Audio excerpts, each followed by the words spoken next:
कष्टकरी, शेतकरी, शेतमजूर, रिक्षा चालक, धुनी भांडी करणाऱ्या महिला, सेवानिवृत्त कर्मचारी यांच्या कष्टाच्या आणि घामाच्या लाखो रुपयांच्या ठेवी गेल्या 2 वर्षभरापासून या मल्टीस्टेटमध्ये अडकलेल्या आहेत. सरकारला अल्टिमेटम देतून आम्हाला इथनं दडपशाहीनं बाहेर काढण्याचा प्रयत्न केला तर हा ठेवीदार आदरणीय देवेंद्र फडणवीस साहेब यांच्या दारामध्ये सकाळी आपल्याला दिसेल. एवढंच नाही तर 1 वर्षापूर्वी एमपीआयडीचा प्रस्ताव मंत्रालयामध्ये मंजुरीसाठी पाठवलेला आहे, पण पोलीस प्रशासन उत्तम होऊन कुठलाही एमपीआयडीचा प्रस्ताव लवकर मंजूर करत नाही. म्हणजे त्या आरोपींना पळून जाण्यासाठी किंवा मालमत्ता विकण्यासाठी त्यांना मदत केली जाते, अप्रत्यक्षच नाही तर प्रत्यक्षरित्या.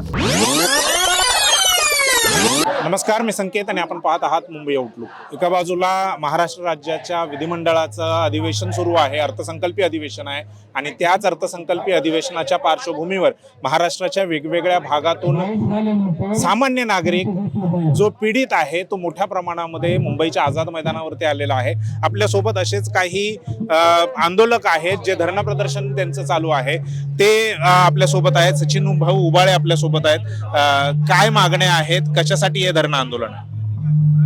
बीड जिल्ह्यातील ज्ञानराधा मल्टीस्टेट असेल, साईराम मल्टीस्टेट असेल, राजस्थानी मल्टीस्टेट असेल, मासाहेब जिजाऊ मल्टीस्टेट असेल, छत्रपती मल्टीस्टेट असेल, शुभकल्याण मल्टीस्टेट असेल, मुक्ताई अर्बन असेल, लक्ष्मी माता अर्बन असेल, यासह 8 ते 10 छोट्या मल्टीस्टेटमध्ये बीड जिल्ह्यासह मराठवाड्यातील गोरगरीब, कष्टकरी, शेतकरी, शेतमजूर, रिक्षा चालक, धुनी भांडी करणाऱ्या महिला, सेवानिवृत्त कर्मचारी यांच्या कष्टाच्या आणि घामाच्या लाखो रुपयांच्या ठेवी गेल्या 2 वर्षभरापासून या मल्टीस्टेटमध्ये अडकलेल्या आहेत आणि या मल्टीस्टेटमधून अद्यापपर्यंत एक छदामही ठेवीदाराला परत देण्यात आलेला नाही आहे.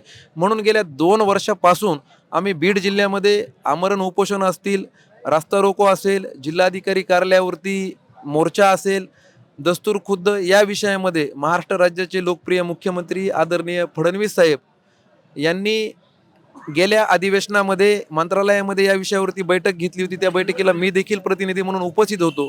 त्याच्यानंतर गृह विभागाचे अप्पर सचिव इकबाल सिंग चहल साहेब यांनी देखील मंत्रालयामध्ये बैठक घेतली होती. त्याचबरोबर आमच्या बीड जिल्ह्याचे दिवंगत पालकमंत्री स्वर्गीय अजितदादा पवार साहेब यांनी देखील या विषयामध्ये बीड जिल्हाधिकारी कार्यालय येथे बैठक घेतली होती. परंतु मुख्यमंत्र्यापासून पालकमंत्र्यापर्यंत आणि गृह विभागापासून ते खालच्या SP पर्यंत नुसत्या बैठका होतात, परंतु आम्हा ठेवीदारांच्या हातामध्ये एक छदमही अद्यापपर्यंत लागत नाहीये. आम्हाला असं वाटतं की कुठं प्रशासन मॅनेज आहे का, की पोलीस यंत्रणा या आरोपींच्या पाठीशी आहे. म्हणून आज आम्ही बीडमध्ये आंदोलन करत असताना आज आम्ही या आझाद मैदानावरती लोकशाही पद्धतीनं हजारो ठेवीदारांना घेऊन या आझाद मैदान गाठलेलं आहे आणि आज ठेवीदारांनी असा पवित्रा घेतलेला आहे की जोपर्यंत मुख्यमंत्री आमची भेट घेत नाहीत किंवा आमचा प्रश्न मार्गी लावत नाहीत तोपर्यंत हे आज जे 80 वर्षाचे आहेत, हे 70 वर्षाचे आहेत, आम्ही तरुण आम्ही ग्राउंड सोडतो, परंतु आजचा हा ठेवीदार जो ज्येष्ठ ठेवीदार आहे तो ग्राउंड सोडणार नाही. आमचा प्रश्न मार्गी लागल्याशिवाय आम्ही आझाद मैदान सोडणार नाहीत. ही पवित्र आणि ही भूमिका आज आम्ही या आझाद मैदानावरती घेतलेली आहे. किती अशा ठेवीदार आहेत, संख्या काय आहे आणि त्यांच्या किती लाख रुपये, किती कोटी रुपये ह्या अडकलेले आहेत या सगळ्या मल्टीस्टेट याच्यामध्ये? बीड जिल्ह्यासह संपूर्ण मराठवाडा आणि महाराष्ट्रामध्ये जर ठेवीदारांची एकूण संख्या पाहिली तर 1,25,000 ते 26,000च्या घरामध्ये आहे आणि विविध मल्टीस्टेटचे हे ठेवीदार आहेत आणि एकूण 5,600 कोटी रुपयांचा घोटाळा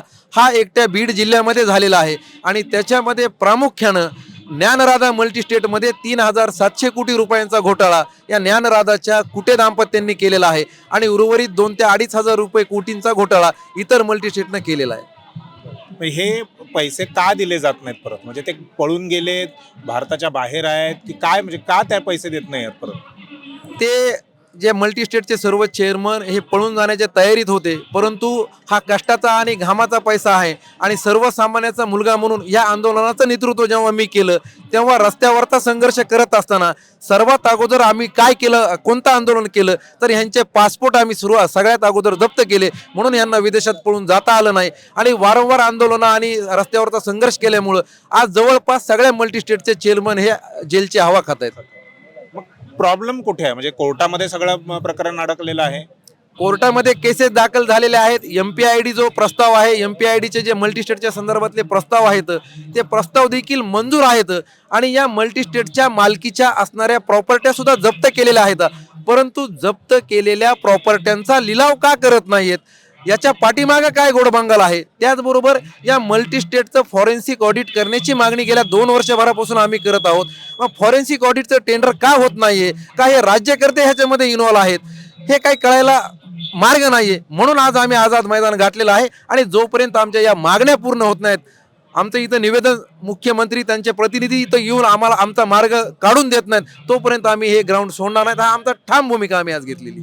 आमदार जे आहेत संदीप क्षीरसागर, ते नुकतेच येऊन गेले, तुमच्या आंदोलनाला पाठिंबा देखील दिलेला आहे. काय भूमिका मांडली आहे त्यांनी? बीड विधानसभेचे आमदार संदीप भैया क्षीरसागर यांनी आज आमच्या आझाद मैदान येथील आंदोलनाला बीड विधानसभेचे आमदार या नात्यानं आणि बीड विधानसभा क्षेत्रामध्ये जे ठेवीदार येतात त्यांच्या मागण्यांसाठी ते आज आझाद मैदानावरती आले आणि त्यांनी आमच्या आंदोलनाला पाठिंबा दिला.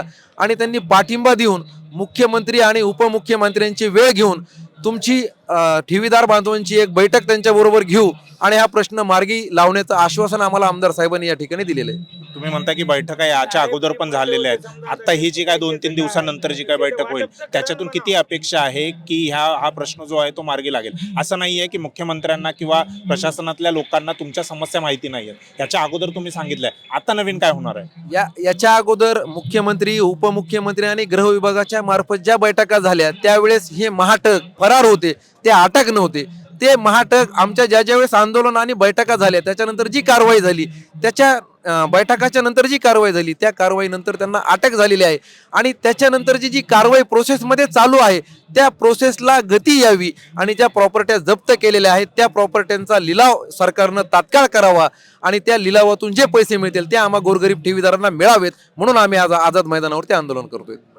गेल्या 2 वर्षांपासून हा प्रश्न प्रलंबित आहे. कारवाई होते, म्हणजे अगोदर ते फरार होते, मग त्यांना पकडलं गेलं, त्यांचे पासपोर्ट जप्त केले, म्हणजे कारवाई होत नाही अशातला भाग नाही. होते, परंतु ती संत गतीने होते. तर आता वेगवान गतीने ती कारवाई व्हावी, ठेवीदारांना त्यांच्या ठेवी पुन्हा परत मिळाव्या, यासाठी तुमचं आता आंदोलन आहे. आजही जर काही मार्ग निघाला नाही तर मग पुढे तुमच्या आंदोलनाची काय भूमिका राहील? आज जर मार्ग निघाला नाही तर छत्रपती शिवाजी महाराजांच्या आम्ही सर्व मावळे आहोत. मामा बरोबर ना? छत्रपती शिवाजी महाराजांचे मावळे आम्ही आहोत आणि आज आम्ही आपल्या या न्यूज चॅनलच्या माध्यमातून सरकारला अल्टिमेटम देतो. आम्हाला इथनं दडपशाहीनं बाहेर काढण्याचा प्रयत्न केला तर हा ठेवीदार आदरणीय देवेंद्र फडणवीस साहेब यांच्या दारामध्ये सकाळी आपल्याला दिसेल. मुख्यमंत्र्यांच्या बंगल्यावर, डायरेक्ट मुख्यमंत्र्यांच्या बंगल्यावरती सर्व म्हातारे, कोतारे, ज्येष्ठ नागरिक, तरुण, ठेवीदार, व्यापारी, धुनी भांडी करणाऱ्या महिला फडणवीस साहेबांच्या बंगल्यासमोर सकाळी आपल्याला दिसतील आणि तो शिवाजी महाराजांचा गनिमी कावा असेल. काय नाव आपलं? प्रदीप दीपक घोडे. तुम्ही पण ठेवीदार या आंदोलनामध्ये सहभागी झालेला आता. काय मुद्दा आहे तुमचं? वैयक्तिक काय नुकसान झालं? माझं वैयक्तिक असं नुकसान झालंय दादा की माझ्या दीदीचे, माझ्या बहिणीचे म्हणजे माझ्या दाजीची 3 वर्षापूर्वी डेथ झाली. ते MR होते. तर त्यांचं निधन झाल्यानंतर त्यांचा जो इन्शुरन्स होता, इन्शुरन्सचा जो पैसा होता तो 35 ते 40 लाख रुपये पैसा ज्ञानराधा मल्टीस्टेट बँकेमध्ये आपण पण थोडीशी हेच केली की चांगलं आपला मिडल क्लासचा हेच आहे की चांगला व्याजदर भेटतंय ह्या हेतूने आपण पण पैसे त्यामध्ये टाकले होते. असं नाही की आता नॉर्मल माणसाचं त्या पद्धतीने टाकले. आता बहिणीचं आयुष्य दाजी होते तोपर्यंत अत्यंत सुखी चाललेलं होतं. दाजींच्या नंतरही त्यांचे जे पैसे होते, दाजीचं गेलं ते अपघात झाला त्यानंतरही त्यांचे पैसे होते, त्यामध्ये पण तिचं आयुष्य खूप चांगलं चाललं होतं. आता अत्यंत अशी परिस्थिती आहे की दीदीला माझ्या धुण्या भांड्याच्या कामाला जावं लागतंय. त्याच्या पश्चात दीदीच्या मागे 2 मुलं आहे. एका मुलाचं वय 4 वर्ष, एका मुलाचं वय 7 वर्ष. आता त्याचे शिक्षण चालू आहे. सगळा पैसा, इन्शुरन्सचा पैसा तुम्ही त्या बँके म्हणजे याच्यात टाकला, मल्टीस्टेट याच्यामध्ये? हो, ज्ञानराधा बँकेमध्ये टाकला होता. पूर्ण पैसा ज्ञानराधामध्ये टाकलेला आहे. अत्यंत आता धुण्या भांड्याचे काम करायला जावं लागते दीदीला. किती टाकले होते? 35 ते 40 लाख रुपये. काय नाव सर आपलं? सेवकराम जाधव. काय प्रकरण आहे? तुम्ही मी ठेवीदार नावाची टोपी घातलेली आहे, आंदोलन चालू आहे, मोठ्या संख्येने लोक जमलेले आहेत, काय मुद्दे आहेत? महाराष्ट्रामध्ये बंद पडलेले ज्या मल्टीस्टेट आहेत त्याच्यामध्ये बीड जिल्ह्याचा पहिला क्रमांक येतो बंद पडण्यामध्ये. आणि अनेक बरेचसे चेअरमन अटक आहेत, परंतु संचालक मंडळ पूर्णपणे बिनधास्त या महाराष्ट्रामध्ये फिरतायत. अगदी पोलिसांच्या नाकावर टिचून फिरतायत, पण पोलीस प्रशासन त्यांना अटक करण्याची भूमिका कुठेही बाळगत नाही. आपण राजस्थानी मल्टी स्टेटचा जर विषय पकडला तर राजस्थानीचे चेअरमन चंदूलाल बियानी अटक आहेत, परंतु सर्वच्या सर्व संचालक मंडळ आजही त्या परळी शहरामध्ये असेल, बीड जिल्ह्यामध्ये असेल, महाराष्ट्रामध्ये खुलेआम फिरतात. एवढंच नाही तर 1 वर्षापूर्वी MPIDचा प्रस्ताव मंत्रालयामध्ये मंजुरीसाठी पाठवलेला आहे, पण पोलीस प्रशासन मुद्दाम होऊन कुठलाही MPIDचा प्रस्ताव लवकर मंजूर करत नाही. म्हणजे त्या आरोपींना पळून जाण्यासाठी किंवा मालमत्ता विकण्यासाठी त्यांना मदत केली जाते. अप्रत्यक्षच नाही तर प्रत्यक्षरित्या त्यांच्या मालमत्ता ज्या आहेत त्या फरार असताना, MPIDचा प्रस्ताव दाखल असताना सुद्धा ते विक्री करत आहेत. आमच्या डोळ्यासमोर विक्री होत आहेत. आम्ही ठेवीदारांनी जर तिकडे जाऊन बोलण्याचा प्रयत्न केला तर आमच्यावर गुन्हे होतात. आमच्या परळीमध्ये 4 गुन्हे आमच्यावरती ठेवीदारांवरती दाखल झाले. परळीमध्ये मुंडेंचं मोठं प्रस्ताव आहे, म्हणजे अगदी गोपीनाथ मुंडेंपासूनच आहे ते. धनंजय मुंडे मंत्री होते, आमदार आहेत, पंकजा मुंडे आहेत, त्या मंत्री आहेत. त्यांच्याकडे काय तुम्ही दाद मागितले का? दाद दिली बिलकुल.